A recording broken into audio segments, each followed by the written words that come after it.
The whole thing is experimental. There's just no, whenever I've started with a preconceived idea, it's always been a failure, without fail, every single time. It's just a killer to start with the end product in mind. If you start with the process in mind, and you think of processes that have never been done before, most likely, nature does its own thing, and it looks good, without fail. I guess the thread, the thread is the inherent dynamics of elementary forms, and then how they fit together and what happens when you put things together. When you look at something, what does the eye do? And the eye typically follows a path. And when you're building something for people to look at, you want that path to take you on a sort of journey which is going to be interesting and dynamic.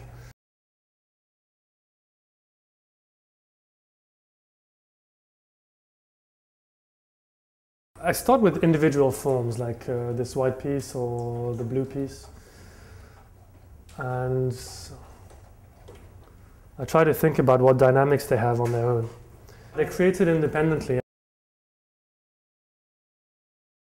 What happens is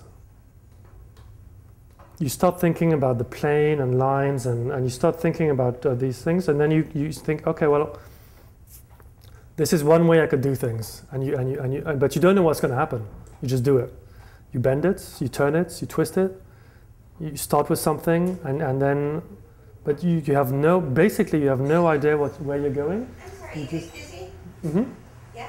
Oh, I like the word. Well, you can come in. It's basically a constructivist approach to painting. Most of the time I have my elementary pieces already made. I do like a collage. It's exactly like a collage in the real sense, in the physical sense, in the traditional sense.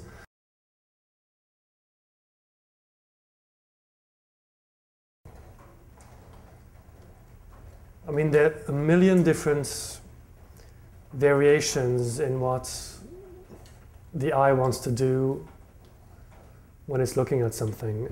The eye sort of wants to follow the lines, but at the same time it has a lot of options where it can go. So you're sort of filling up space, but you're still constraining your paths to some sort of constraint. If you just look at this just look at it, it's completely abstract. You can't recognize any shape that looks like anything in the real world. But yet, what you do find is the very inherent nature of things. When the viewer looks at that, I think that typically they'll have their own projection onto some sort of metaphor in their own existence. But the differentiation between the sort of very inherent descriptions of each element, they mean something individually, and people don't really think about this when they look at it. They just get an impression. Very little is said. You only rely on the feel of the shapes, but they're completely abstract. They're only shapes. They're only lines. They don't represent anything tangible, but they do represent a state of mind, or just a state of existence. It's simple or it's complex, it's structured or it's not structured. They represent something in that sense. The picture on its own is just a blank canvas for the viewer, but there's a hint of the dynamics. Get it? But John, when you're creating it, it's eliciting something in you, right? Oh yeah, absolutely. And so that's what you're looking at. Well, that's the thing. My view of art is that in fact it is eliciting something of you, but if you stop there, if you do that, I think it's a sort of very selfish view of art, because you sort of leave all the work for the viewer to penetrate your own mind, and first of all it's self-centered. Frankly, who cares about what I think or what anyone thinks? It's not about me or in any sense. I think you have to process your guts, but you have to process them and work at it and sort of transcend it into something else, which is almost has nothing to do with you anymore. I believe very strongly in not confining, what the viewer is looking at. I really believe that they can have their own interpretations and view of what you're doing. But at the same time, I feel badly about, in a sense, it's not being lazy, but being too non-committal. So, I place myself a little bit in between telling people what they're looking at and telling them nothing. The viewer still has the freedom to see what he wants to see. When you put these things together, I've done a million experiments, and what you find is that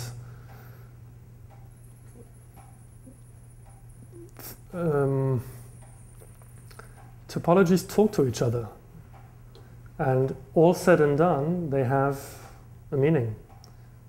A very diffuse, abstract meaning, but it has a meaning. It's very abstract, but there is a connection which is quite simple. Quite sort of instinctive, and that's how I work. So, and this is the result. There's all sorts of.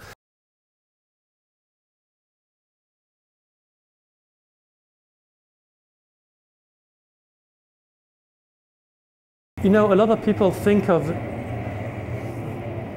that you, because it's on a computer, it's not, it's not the same as having a paintbrush and going crazy for 12 hours or what.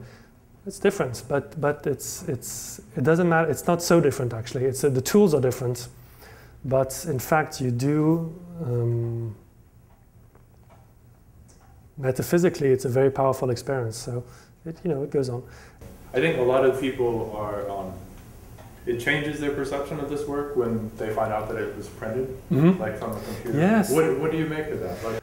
The reaction is usually something of a disappointment when they realize it's been printed on canvas. The process is digital, and the logical conclusion of the process is to use digital tools for the output, and that would be a printer.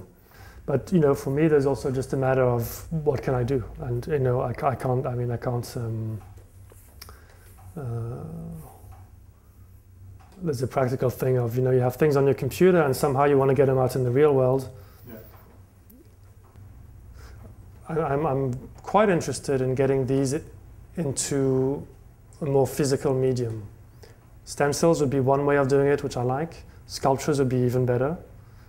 Painting over it, I think, is sort of rubbish. But okay, yeah, that's I